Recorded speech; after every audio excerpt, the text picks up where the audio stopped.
আসসালামু আলাইকুম ও রহমতুল্লাহি ওবারাকাহ। আলহামদুলিল্লাহ আবদাল আফলাক ওয়াল আরদিন ওয়াসসালাতু ওয়াসসালামু আলা সাইয়্যিদিল মুরসালিন ওয়া আলা আলিহি ওয়া সাহবিহি আজমাইন, আম্মা বাদ। সহিহ বুখারী কিতাবুল ঈমান ভিডিও সিরিজ 10মে আপনাদের সবাইকে স্বাগত জানাচ্ছি এবং একই অধ্যায়ের উপর ধারণকৃত আমার প্রথম থেকে 9ম ভিডিও যারা দেখেছেন এবং লাইক শেয়ার কমেন্ট করেছেন তাদের প্রতি কৃতজ্ঞতা ও ধন্যবাদ জ্ঞাপন করছি। আজকে আমাদের আলোচ্য বিষয় আধ্যাত্মিকতা বা আধ্যাত্মবাদ বা সুফিজম কি শরিয়াত স্বীকৃত, এর দ্বিতীয় পাঠ। আমি দ্বিতীয় পাঠের নাম দিয়েছি আধ্যাত্মিকতা অর্জনের পথ ও পন্থা। আমাদের এই আলোচনার ভিত্তি হলো সহিহ বুখারীর কিতাবুল ঈমানের 50 নং হাদিস, আনতা আবুদুল্লাহ কান্নাকা তারাহু ফাইল্লাম তাকুন তারাহু ফাইন্নাহু ইয়ারাক।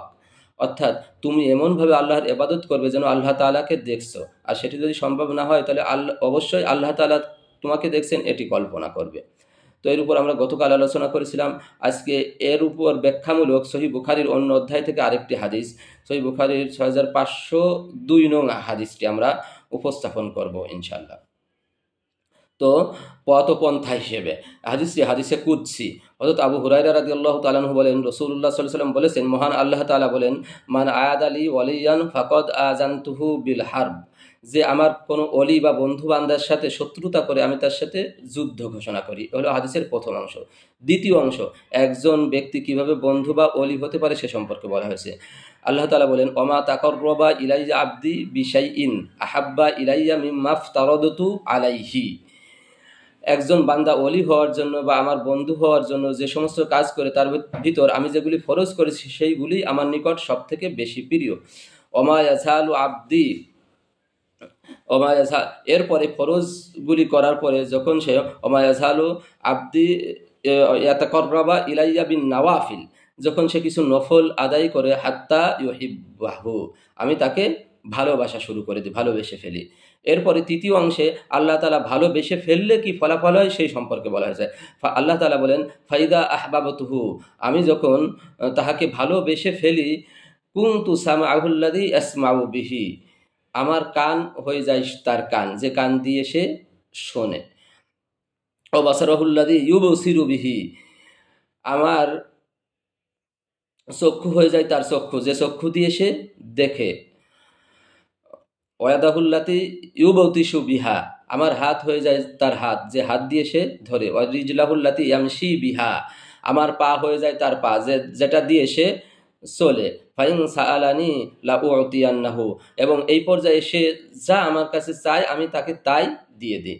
এই হাদিসটি দ্বারা আমরা বুঝলাম যে তিনটে জিনিস বুঝলাম, যে একটা আল্লাহর অলি হয়ে যায় আধ্যাত্মিকতা অর্জনের মাধ্যমে, অন্তরের জ্ঞান অর্জনের মাধ্যমে। কেউ যখন আল্লাহর অলি হয়ে যায় তখন আল্লাহর বন্ধু হয়ে যায়। তার সাথে যদি কেউ শত্রুতা করে, বিদ্বেষ পোষণ করে, আল্লাহ তার সাথে যুদ্ধ ঘোষণা করে, অর্থাৎ আল্লাহও তার সাথে শত্রুতা ঘোষণা করে। এবং অলি হওয়ার পন্থা কি, একজন ব্যক্তি সমস্ত ফরজ কাজ আল্লাহ যেগুলি নির্দেশ দিয়েছেন সেগুলি পালন করবে। আল্লাহর নির্দেশ বলতে আমরা অনেক সময় বুঝি মনে হয় যে নামাজ, রোজা, হজ, যাকাত, এইগুলি না। আল্লাহর নির্দেশ, আল্লাহ যেগুলি নিষেধ করেছেন সেগুলি থেকে বিরত থাকার নামও ফরজ। যেমন আল্লাহ মিথ্যা কথা বলতে নিষেধ করেছেন, মিথ্যা কথা বলা থেকে বিরত থাকার নামও ফরজ।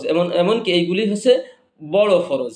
যেমন নামাজ, রোজা, হজ, যাকাত, এইগুলির ক্ষেত্রে আল্লাহ নাম পালন না করলে কি শাস্তি দেবে আল্লাহ তাআলা তা বলেননি, কিন্তু এইগুলির ক্ষেত্রে আল্লাহ তাআলা কঠোরভাবে, যেমন আল্লাহ তাআলা ওয়ালাহুম আযাবুন আলীমুম বিমা কানু ইয়াকযিবুন, মিথ্যাবাদীদের জন্য আল্লাহ তাআলা কঠিন শাস্তির ব্যবস্থা করে রেখেছেন।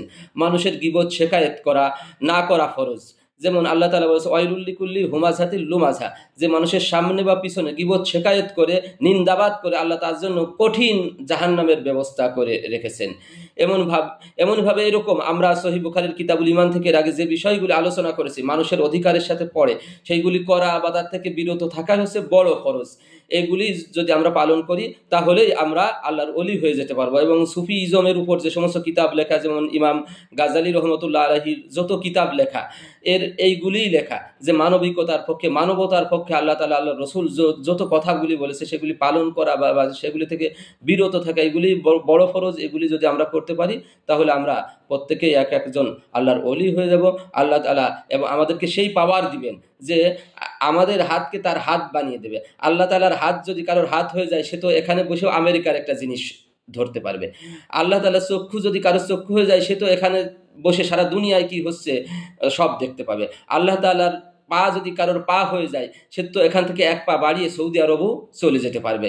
এই জন্য আল্লাহ তালা আমাদের তৌফিক দান করুন যে আল্লাহ তালা যেগুলো নির্দেশ করেছেন সেগুলি পালন করে, এবং অন্য অন্য যেগুলো ছোটোখাটো বিষয় আছে সেগুলিও কিছু কিছু পালন করে আমরা আল্লাহর অলি হয়ে যেতে পারি, আল্লাহর বন্ধু হয়ে যেতে পারি। তাহলে আমাদের প্রকৃত তাসাউফ, প্রকৃত আধ্যাত্মিকতা অর্জন হবে। আল্লাহ তালা আমাদের সবাইকে তৌফিক দান করেন। ওয়া আলাইনা ইল্লাল বালাগ। আসসালামু আলাইকুম ওয়া রাহমাতুল্লাহি ওয়া বারাকাতুহু।